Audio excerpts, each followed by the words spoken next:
कथा कहाणी या यूट्यूब चॅनलवर आपलं मनापासून स्वागत करते. आज मी तुम्हाला माझ्या लग्नानंतरच्या पहिल्या रात्रीची कहाणी सांगणार आहे.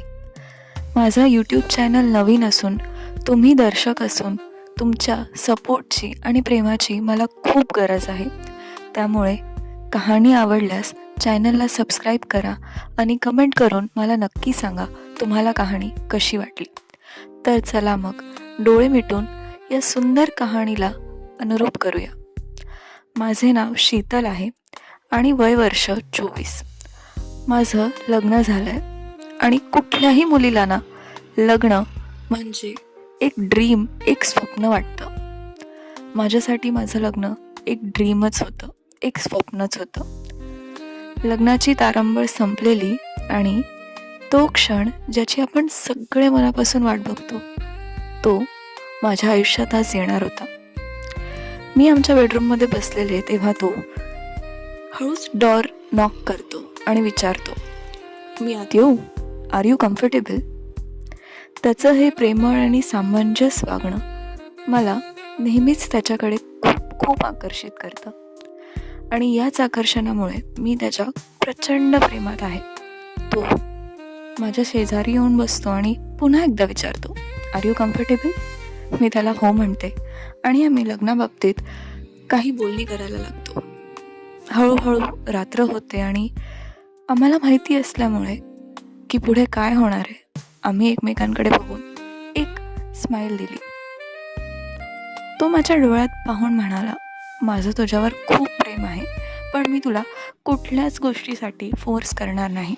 जेव्हा तू खरोखरच कम्फर्टेबल असशील तेव्हा आपण पुढे जाऊया. मी त्याला म्हटले, yes of course I am comfortable आणि मला हे हवं आहे. त्यांनी ऐकून माझ्याकडे पुन्हा एक स्माईल दिली आणि तो माझ्या जवळ आला. त्याने हळूच माझे इयरिंग्स काढले. त्यानंतर माझा नेकलेस काढायला हेल्प केली. ऑफकोर्स या सगळ्या ज्वेलरीमुळे थोडं अनकम्फर्टेबल व्हायला होतं कुठल्याही मुलीला आणि त्याच्यासाठी ना माझा कम्फर्ट ही प्रायोरिटी होतीच. त्याच्यानंतर त्याने मला बेडवर नेले आणि म्हटला, शुड बी प्रोसीड? तू खरोखरच तयार आहेस ना? मी त्याला पुन्हा एकदा म्हटले हो. जेव्हा आम्ही एंगेजमेंट करून चॅटिंग करत असू तेव्हा अनेकदा या विषयावर आम्ही बोलत असू आणि तो कम्फर्टेबल होऊन मला सगळं काही विचारत असे आणि मी सुद्धा त्याला अगदी मोकळेपणाने सगळं काही सांगत असे. आम्ही बेडवर आलो आणि त्यानंतर हळूहळू एकमेकांच्या जवळ आलो. त्याने त्याच्या बोटांनी माझ्या मानेवर स्पर्श केला आणि मी खरोखर खूप खूप भांबावून गेले. अगदी लाज वाटत होती मला या सगळ्याची, पण हा अनुभव मला हवा होता.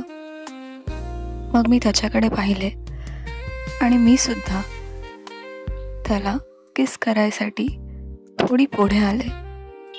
त्याने माझा हा छोटासा इशारा अगदी अचूक समजला आणि त्याने मला जवळ केले आणि माझ्या ओठांवर किस केलं. आमचा किस खूप खूप खूप वेळ चालला आणि आम्ही एकमेकांच्या किसमध्ये हरवून गेलेलो, लिटरली हरवून गेलेलो. त्यानंतर आम्ही हळूच जवळ आलो आणि त्यांनी माझ्या ब्लाऊजचा हुक ओपन केला. मला हे सगळं हवंच होतं, पण कुठे ना कुठे मला अगदीच लाज वाटत होती माझी बॉडी शो करायला, कारण हे माझ्यासाठी ना फर्स्ट टाईम होतं. मी त्याच्याकडे पाहिले आणि सांगितले, कदाचित मी तुला अशी आवडणार नाही. तो म्हटला, तू आहेस तशीच मला खूप सुंदर छान वाटतेस. तो म्हटला, आपण नवरा बायको आहोत, त्यामुळे अशी ट्रान्सपरन्सी आपल्यात असणं खूप खूप महत्त्वाचं आहे. म्हणून मी मग कम्फर्टेबल होऊन बेडवर झोपले. त्याने मला प्रत्येक जागी स्पर्श केला. त्याने माझ्या कपाळावर किस केलं, त्याच्यानंतर गालावर, मग मानेवर आणि मग तो माझ्या पूर्ण अंगावर किस करू लागला. त्याचा एक एक स्पर्श माझ्या बॉडीमध्ये एक वेगळीच उत्तेजना जागृत करत होता.